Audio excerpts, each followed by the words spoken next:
মালয়েশিয়াতে কাজ হচ্ছে সোনার হরিণ। যে বাইরে আসবেন একটু বুঝে শুনে আসবেন। উনি এই কথাগুলো বলতেছেন, ওনার কথাগুলো সম্পূর্ণ রাইট, উনি ভুল বলেন নাই। মালয়েশিয়াতে এখন বর্তমানে কাজ হচ্ছে যে সোনার হরিণ। হ্যাঁ, কিন্তু কার জন্য? যেসব মানুষগুলো 2023 সালে আপনার মালয়েশিয়াতে আসছে এজেন্টের মাধ্যমে, তারা কলিংয়ে আপনার কোনো একটা নির্ধারিত কোম্পানির আন্ডারে আসে নাই, তাদের জন্য কাজ হচ্ছে সোনার হরিণ। হ্যাঁ, ধরেন আপনি বাংলাদেশ থেকে একটা মানে শপিং মহলে আসছেন, সেই শপিং মহল দেখা গেছে মালয়েশিয়ার ভিতরে খুবই জনপ্রিয় একটা শপিং মহল। ধরেন মালয়েশিয়াতে মেডিন আছে, হ্যাঁ, খুব জনপ্রিয়। তারপরে এনএসকে আছে, লুলু আছে।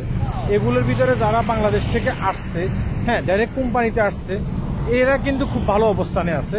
এরা 1500 রিঙ্গিত স্যালারি পাচ্ছে, তার পাশাপাশি তারা পাচ্ছে, এটাকে কি বলে, ওভার টাইম পাচ্ছে তারা। কিন্তু যে মানুষগুলো এগুলো চিন্তা ভাবনা না করে একটা এজেন্টের মাধ্যমে চলে আসছে, যে এজেন্ট শুধুমাত্র বাংলাদেশ থেকে লোক আনার জন্য তারা একটা মানে সাইনবোর্ড খুলছে, হ্যাঁ, তাদের কোনো কার্যক্রম নেই। কিন্তু বিগত সরকারের আমলে আমাদের বাংলাদেশে থাকা, মালয়েশিয়াতে থাকা যে দূতাবাস আছে, তারা কিন্তু নির্ধারিতভাবে সকল এজেন্টকে এখানে দিয়ে দিছে, অনুমোদন দিয়ে দিছে। তো এজেন্টগুলোর মাধ্যমে যারা আসছে তারা কিন্তু মালয়েশিয়াতে কাজ পায় নাই। তাদের জন্য এটা যে সোনার হরিণ, তাদের জন্য এখন পর্যন্ত কোনো কাজ নেই।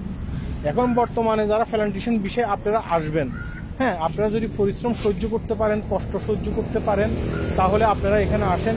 কিন্তু প্ল্যান্টেশন কোম্পানিতে যে আসবেন, সে প্ল্যান্টেশন কোম্পানিগুলোকে, যেসব কোম্পানিগুলো এখানে আছে, ফার্ম অয়েল বাগান, তারপর আপনার যেটাকে কি বলে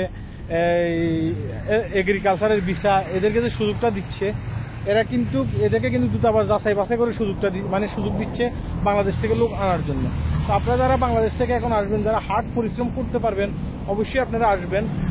টাকাও কিন্তু খুবই কম, 80 থেকে 90 হাজার টাকা লাগবে আমি যতটুকু জানি।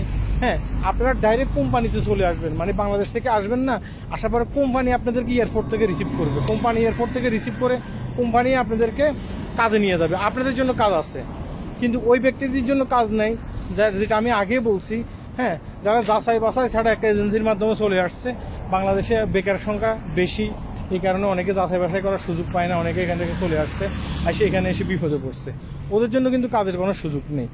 কিন্তু আমি আবারও বলতেছি, প্ল্যান্টেশন বিষয়ে যদি আপনি আসেন, আপনি যদি বাংলাদেশে হার্ড পরিশ্রম করছেন, মেডি কাজ করছেন, ব্রিক ফিলে কাজ করছেন, গ্রামে হার্ড পরিশ্রম করছেন, আপনার জন্য হয়েছে যে এখানে প্ল্যান্টেশনের ভিসা, এগ্রিকালচারের ভিসা, হ্যাঁ, এগুলো আসে আপনার জন্য। কিন্তু ওই ব্যক্তিগুলোর জন্য না, যে ব্যক্তিগুলো বাংলাদেশে সে ধরনের কোনো পরিশ্রম করে নাই, সেই ধরনের কোনো পরিশ্রম করতে বাংলাদেশে পারে নাই, ওদের জন্য কিন্তু এই ভিসা না। কথাগুলো কিন্তু মনে রাখবেন। হ্যাঁ, আমি ভেঙে বলতেছি, তারপরেও যদি বিস্তারিত আরও জানতে ইচ্ছে করে আমাকে বলবেন কমেন্ট বক্সে। আল্লাহ হাফেজ।